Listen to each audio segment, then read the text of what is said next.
Hello, everybody. Welcome to another edition of 15.5. This week, we're doing a really special version of our newsjacking. Newsjacking is where we grab something out of the headlines and we put it there for you with our take on it so that you can adapt quicker and more easier to the things that are changing and happening in our industry. So today, we're doing something interesting that we are grabbing from LinkedIn. This trend of posts that we're starting to see around go-to-market. As all of us try to move towards making these go-to-market changes in our organization, there's obviously going to be growing pains. We're seeing a lot of it on LinkedIn. So we're going to bring in two experts, and that happen to be some of my favorite people from the AgoraPulse team. And we're going to talk about what we're seeing as teams try to adjust to go to market, specifically around the sales and marketing teams and how they work together. So I'm going to bring on the rest of everybody else. I've got Daryl Prale here, my CMO, and I have got the amazing Carl, who I'm so jealous is in Paris right now. He's our VP of sales. So who better to navigate this bumpy road between sales and marketing in a go-to-market new world than these two. So thanks, guys, for being here for this special newsjacking. I was told there was going to be food. That's the only reason I'm here. Wait, where's the food going to be? I don't know. She promised it would be here. And what people don't understand is that I'm here in Canada. Teresa's there in beautiful Florida, Key West area. By the way, my condolences on Jimmy Buffett, USA. And then we've got Carl hanging out in Paris, France. Like, this is a multinational, edition of the 15.5. Well done, Teresa. Thank you. And I appreciate you bringing that into it. I did not realize we were so multinational today. We are, and I am so jealous again that when the food is handed out, it's going to be Carl having croissants, by the Seine while we all, have coffee at home. Is it a sin to tell you that I've actually not had a fresh croissant in Paris yet? Like ever? Like, because this is not your first trip there. Like, ever? No, we come here, we work like crazy, and then we go home. Like, there's no. So here's the problem. I hear you.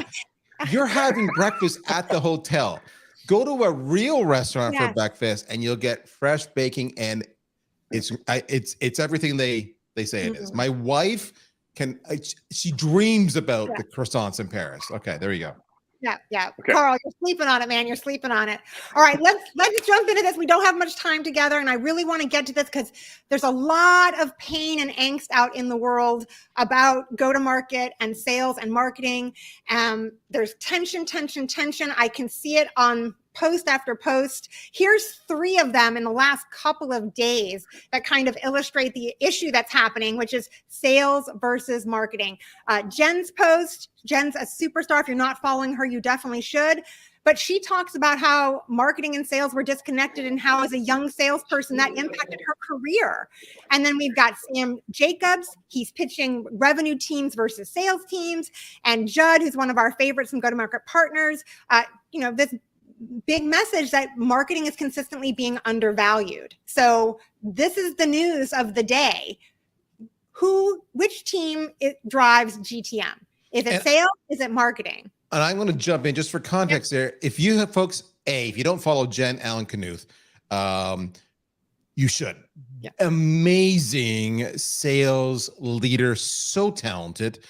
She was formerly of Lavender, formerly with Challengers and the legendary Challenger sale. She just left to do her own gig. But what's interesting about what she said here, and Teresa, you can elaborate, is she basically said she was taught by a VP of sales early on not to rely on marketing for leads. The marketing will let you down.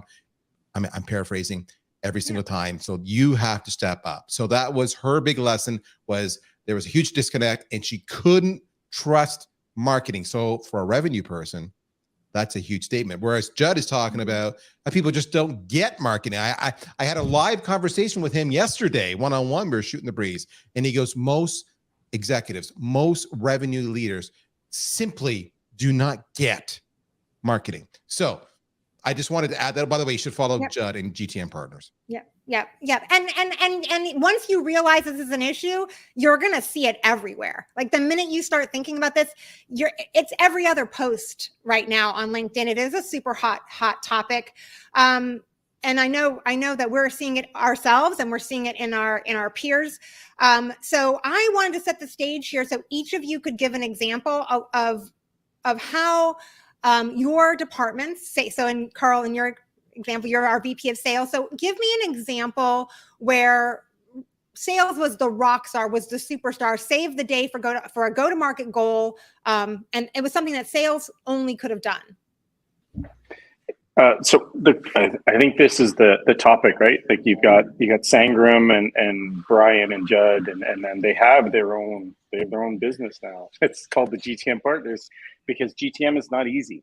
So where I would say the difference, or how sales can feed into the engine, let's call it the engine, because it really is a revenue engine. And that's where sales can move really, really quickly on testing things, because what you can do is you can test a segment. And I say test. So there was an example in a previous company or previous life where we had a belief that our product and service fit a very specific industry. And we said, there's a multiple of them. However, we believe that life sciences, if you blanket life sciences, is a really good fit for our product. And we have this belief. Instead of launching a marketing campaign, and this isn't a negative, marketing initiatives are a lagging indicator. You start something, it takes time to deploy, takes time to respond, and then you start to see the fruits of your labor. Depending on your sales cycle, could be 1-2 quarters in the future of did it work or not. Whereas with sales, we can say, okay, great, here are the accounts. Let's start targeting and create some messaging. So what we did is we said, hey, there's these 10, 15 accounts. Here's some messaging. This is what we believe is the value prop for that specific customer, because we can understand what the things they're working on when you start to look into their annual reports, into their quarterly updates, et cetera. So you can start to feed into what's important for them and when and how. So what we were able to do is effectively break down into an entire new segment or industry based on some communications and some conversations, because again, sales can move really, really quickly about creating something, deploying, and have that really fast real-time response of getting into it and getting out. So in terms of like creating action and insights, I think that's where the sales team really does become the star of the show in that respect.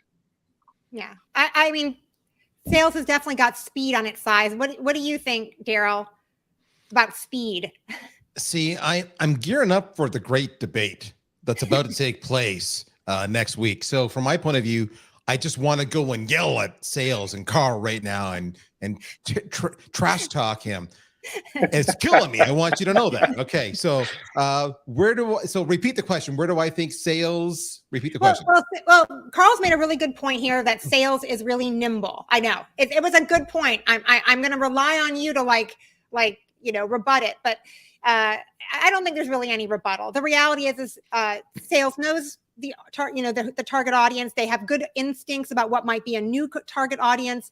They can be really good on the ground to test something very, very quickly.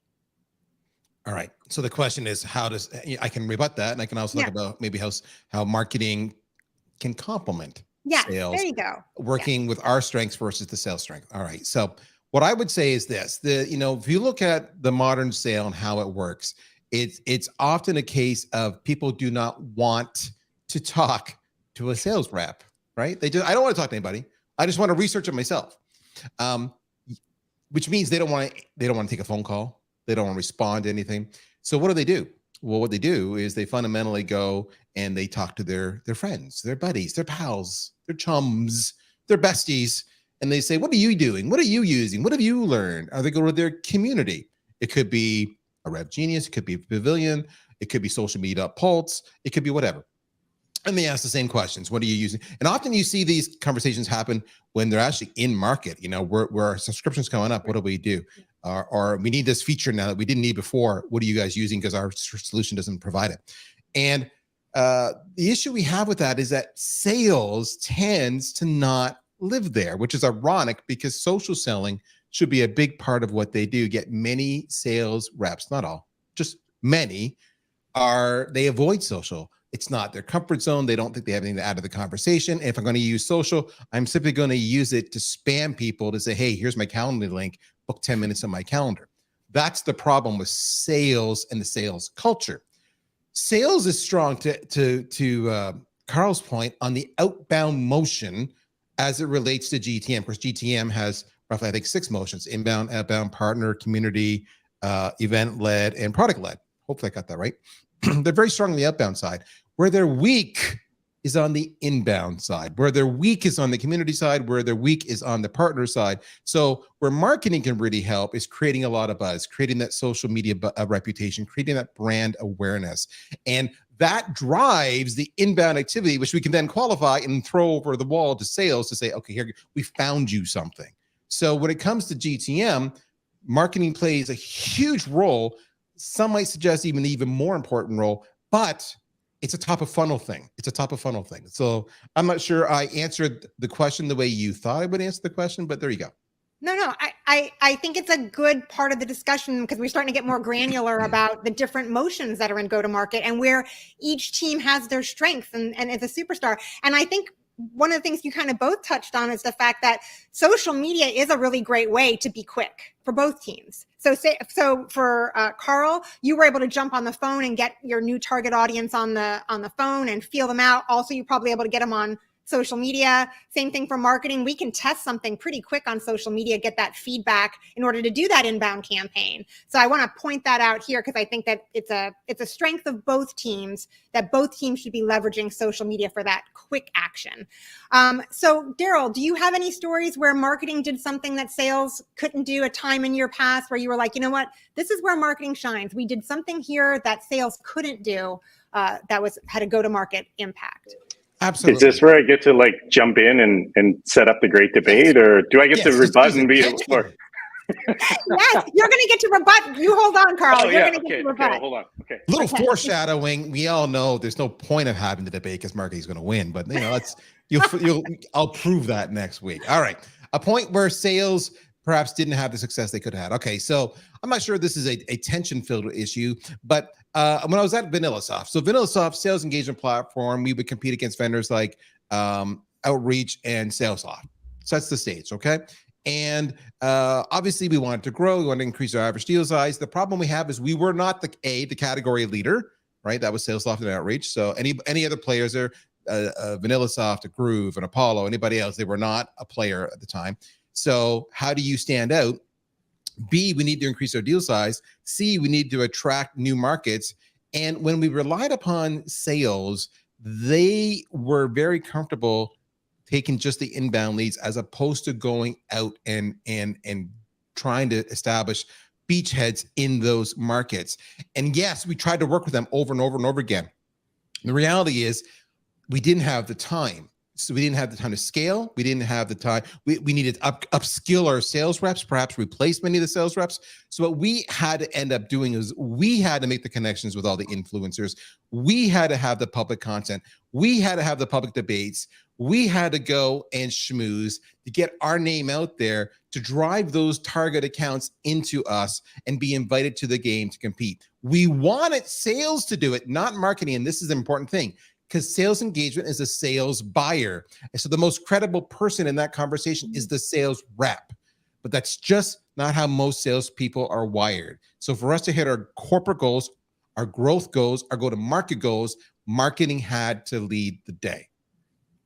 Wow, that's a strong story and a strong statement. Carl, this is your moment to get on the map and rebut this here. Yeah, so there's a couple of things. One, I think the average selling price is obviously a driver of what that means, because if you're going, like Daryl's talking about, that inbound motion and really trying to,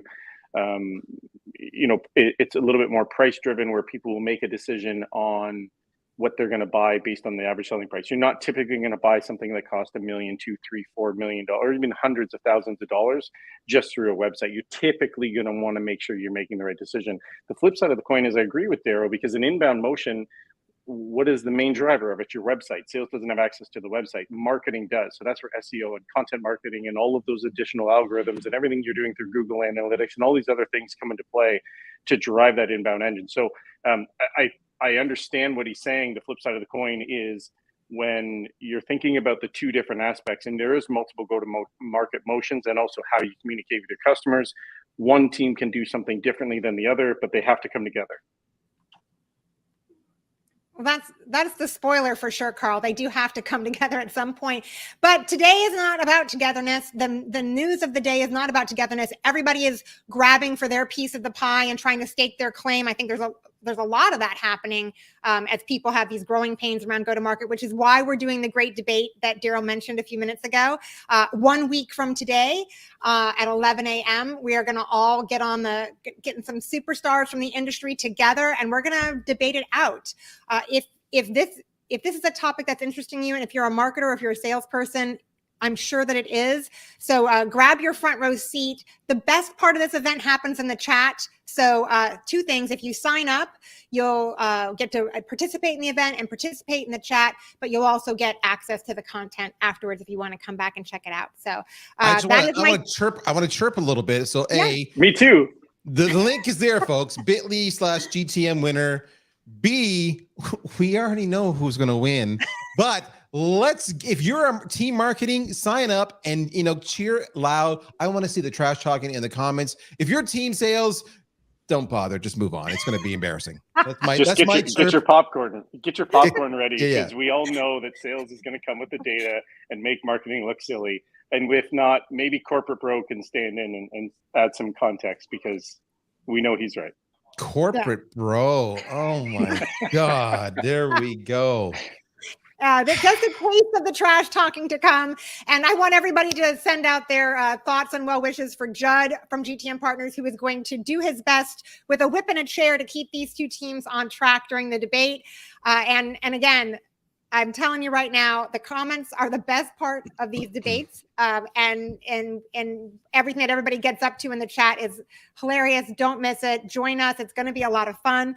Daryl, we have our own private Slack channel, and you've mentioned communities a ton of times about why they're important to marketers and to sales.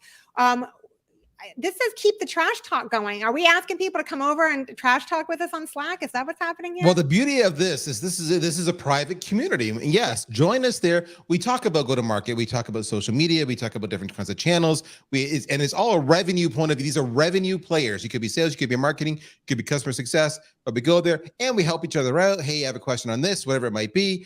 But yeah, definitely join. Please, that's why it's there. And it's a safe place to come and trash talk Carl, because Lord knows there's lots to work with. Carl, you can't let him talk to you like that. Get your popcorn ready, and I'll make sure to send you a box of tissues when you're crying, because you're like, I don't even know what I was talking about. I should never have entered the arena with you, Carl, because sales wins. Guys, I should have known when we picked this topic for newsjacking that it was just going to de-evolve into trash talk for next week's debate. I so appreciate you guys being here and joining me for this. Do we have any questions? Were there any questions from anybody in the audience? We have no questions. Okay, that's fine. And I think what that just implies is they just know I'm going to win. So that's it. Yeah. That's good. Yeah, there's no questions because everybody has already picked their winner, and they're just going to show up for the debate and cheer them on. So again, everybody, thank you for being here. This is an episode of 15.5, which if you want to tune into future 15.5s, 15 minutes of information that you need, 5 minutes of getting your questions answered. This is a newsjacking edition of 15.5 where we just grab news out of the day and give you our take on it. We are live next week doing the great debate, so join us for that too. And I think we're good for today. Thanks, guys, so much. All right, Ann. All right. Love it. All right, guys. Thank you so much. See you in a week.